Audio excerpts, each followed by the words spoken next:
So chodzić, the same as iść, means the same. However, chodzić is an iterative verb, and I guess it's time we talked about it because it is important to know when we use chodzić, not iść. So we talked about iść in a different video.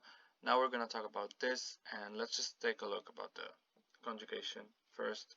So in the present, you say ja chodzę, ty chodzisz, on chodzi, my chodzimy, wy chodzicie, one chodzą. So here, as we see, it's not like, for example, mówić or lubić, where you moved both of the endings and put chodzę, chodzisz. I didn't put an I here. Like, for example, the word mówić, I say mówię. I keep the I and then just put L at the end. But here, since we have the Z here, so putting an I here, it's just gonna make the word sound really, really weird. So you're gonna have to say chodzę or chodzisz or something. So it's gonna really sound really weird. So the better option we have to do is just like remove everything and then conjugate. So chodzę, chodzisz, chodzi, and so on. And at the end, chodzą, not chodzą. So you remove the I. The past is always simple. You always remove the ending. And then add when, wash, so on. So I've talked about the conjugation many times. For the past, you have to pay attention on the third person in the singular and in the plural. Why? Because it's going to be used in the future form. So będę chodził, I will be going. Będziesz chodził, you will be going. Będzie chodził, he will be going. Będzie chodziła, she will be going. So notice here the difference in gender. She will be going. If you would say będę chodziła, it means I will be going, but I'm a girl saying będę chodziła. Będziecie chodziły, you will be going. Or let's say you will go.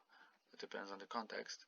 But it's most likely you will be going because it's imperfective aspect. Będziecie chodziły, you will be going for girls. Okay? Okay, the conditional is the same. So you put the third person of the past in front and then you add bym, byś, by. So here means chodziłbym, I would like to go. Or I would go. Chodzilibyśmy, so we would like to go. Okay?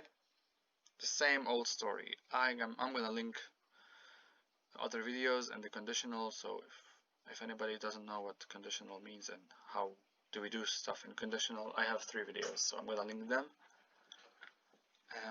So the imperative is to order someone. So you say chodź means come. Okay?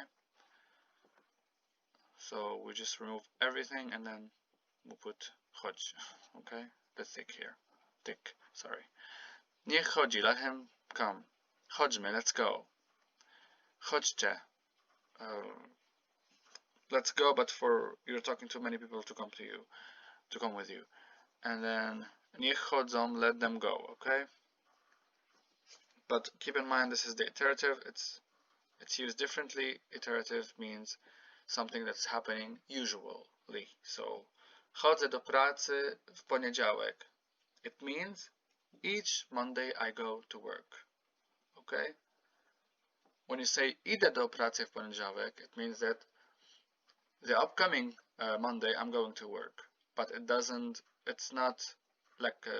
show that I'm going every Monday. But if you say chodzę do pracy w poniedziałek, it means that I'm going on Monday to work, but next Monday I'll be going too.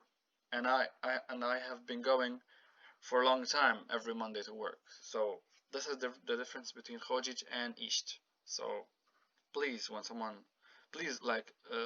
keep this in mind because many people don't understand the difference, and this is the only difference between these verbs. So chodzić and iść.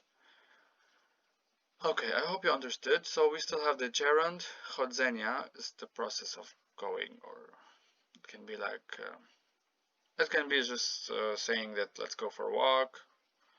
The process of the walk is chodzenia. I mean, it depends on the context. You will understand when you see it in a text or a phrase.